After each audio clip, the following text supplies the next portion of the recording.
बातमी रत्नागिरीमधली आहे। रत्नागिरीच्या तांबड्या मातीमध्ये सध्या प्रकल्पांच्या विरोधाचा धूर निघताना दिसतोय।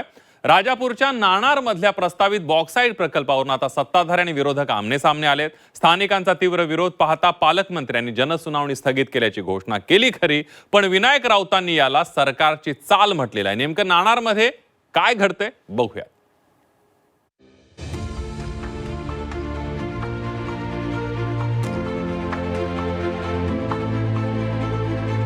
कोकणचा निसर्ग, स्वच्छ समुद्रकिनारे आणि आंब्याच्या बागा आणि इथली शांतता सर्वांच्या मनाला भुरळ घालते।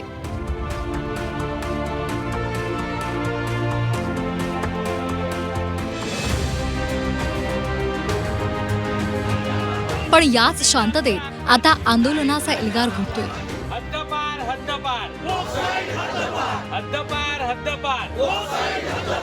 रत्नागिरीतल्या राजापूरच्या नाणार परिसरात प्रस्तावित बॉक्साईड प्रकल्पाविरोधात ग्रामस्थांनी चड्डू ठोकलाय। 20 आणि 28 मे रोजी होणारी जनसुनावणी प्रशासनानं रद्द केली आहे। या निर्णयाची माहिती खुद्द पालकमंत्री उदय सामंत यांनी दिली।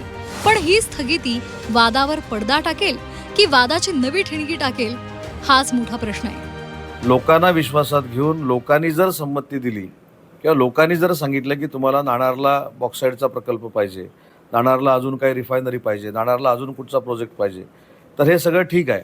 परंतु 100% शेतकरी विरोधामध्ये असताना, 100% बागायतदार विरोधामध्ये असताना अशा पद्धतीचा कुठचाही केंद्र शासनानं प्रकल्प लादू नये अशा पद्धतीची शेतकऱ्यांची जी भूमिका होती त्याच्यामध्ये आम्ही सकारात्मक भूमिका घेतली आणि 20 आणि 28च्या जनसुनावणीला आता स्थगिती देण्यात आलेली आहे।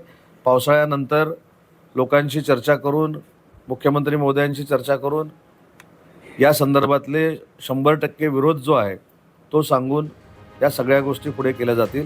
पालकमंत्र्यांनी नरमाईची भूमिका घेतली असली तरी ठाकरेंच्या शिवसेनेचे माजी खासदार विनायक राऊतांनी याला सरकारचा वेळकाढूपणा म्हटलंय। सुनावणी केवळ पुढे ढकललीय, रद्द केलेली नाही असा दावाही त्यांनी केला आणि कोकणी माणसाला सावध राहण्याचं आवाहन केलंय। फक्त 20 तारीखची जनसुनावणी पुढे ढकललेली आहे, कॅन्सल नाही केलेली आहे।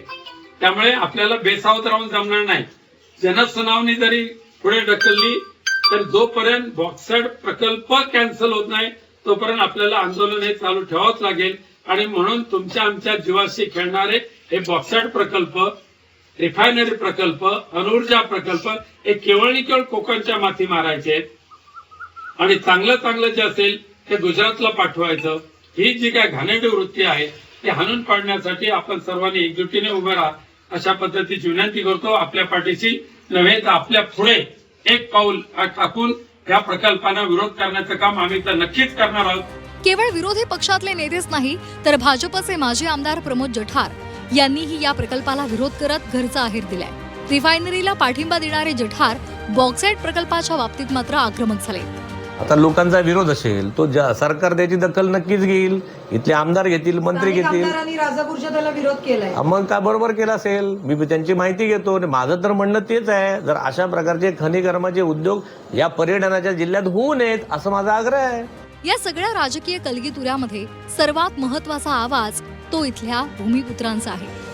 नाणार आणि परिसरातल्या ग्रामस्थांनी या प्रकल्पाविरोधात आरपारची लढाई लढण्याची तयारी केली आहे। बॉक्साईड प्रकल्पाला इथल्या नाणार, कुंभवडे परिसरातील सगळ्या जनतेचा ठाम विरोध आहे। त्याची काही शास्त्रीय कारणं किंवा पर्यावरणविषयक कारणं आपल्याला लक्षात घेणं आवश्यक आहे। नुसता भावनिक विरोध करून जमणार नाही, तर आपल्याला शास्त्रीय भूमिका विचारात घेणं आवश्यक आहे। कारण इथेच पाण्याचा मोठा प्रश्न निर्माण होणार आहे। कारण बॉक्साईडचा जो स्तर आहे तो नैसर्गिक एक स्पंजसारखं काम करतो। पावसाचं पाणी शोषून घेणं आणि खालच्या पातळीमध्ये तो टिकवून ठेवणं हे जे काम आहे ते उत्खनन केल्यामुळे नष्ट होईल आणि पाण्याच्या विहिरी, पाण्याच्या बोरवेल्स वगैरे सगळ्या कोरड्या पडतील।